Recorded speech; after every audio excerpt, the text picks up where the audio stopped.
আহসান ফাইদাল্লাযী বাইনাকা ওয়া বাইনাহু আদাওয়াতুন কাআন্নাহু ওয়ালিয়্যুন হামীম। ভালো ও মন্দ কখনোই এক হতে পারে না। তুমি উত্তম দ্বারা অনুত্তমকে প্রতিহত করো, ফলে তোমার সাথে যার শত্রুতা আছে সে তোমার অন্তরঙ্গ বন্ধু হয়ে যাবে। সম্মানিত হাজির, শিষ্টাচার ইসলাম মানুষকে সর্বোত্তম শিষ্টাচার শিক্ষা দেওয়ার জন্য এসেছে। নবী সাল্লাল্লাহু আলাইহি ওয়াসাল্লাম বলেন, বুইসতু লিউতিম্মিমা মাকারিমাল আখলাক, আমি উত্তম চরিত্রের পূর্ণতা প্রদানের জন্য প্রেরিত হয়েছি।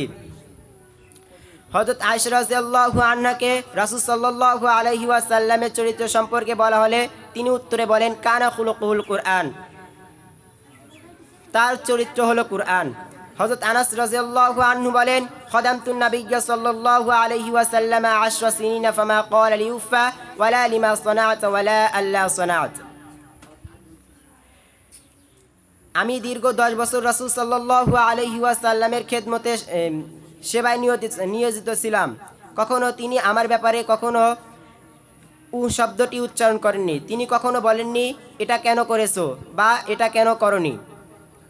রাসূল সাল্লাল্লাহু আলাইহি ওয়াসাল্লাম বলেন, ইন্না মিন আখাইরিকুম আহসানাকুম খুলুকা, তোমাদের মধ্যে তারাই উত্তম যাদের চরিত্র উত্তম।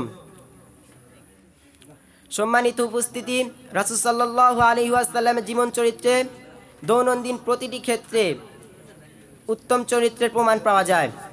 হযরত আবু হুরায়রা রাদিয়াল্লাহু আনহু বলেন, রাসূল সাল্লাল্লাহু আলাইহি ওয়াসাল্লাম যখন হাসি দিতেন তখন তিনি তার মুখমণ্ডলকে হাত বা কাপড় দ্বারা আবৃত করতেন এবং তা দ্বারা তার স্বর বন্ধ করতেন। রাসূল সাল্লাল্লাহু আলাইহি ওয়াসাল্লাম বলেছেন, খাঁটি মুসলমান সেই ব্যক্তি যার, রাসূল সাল্লাল্লাহু আলাইহি ওয়াসাল্লাম এক হাদিসে বলেন, আল মুসলিমু মান সালিমাল মুসলিমুনা মিন লিসানি ওয়া ইয়াদি, খাঁটি মুসলমান সেই ব্যক্তি যার হাত ও মুখ হইতে অপর মুসলমান নিরাপদ থাকে।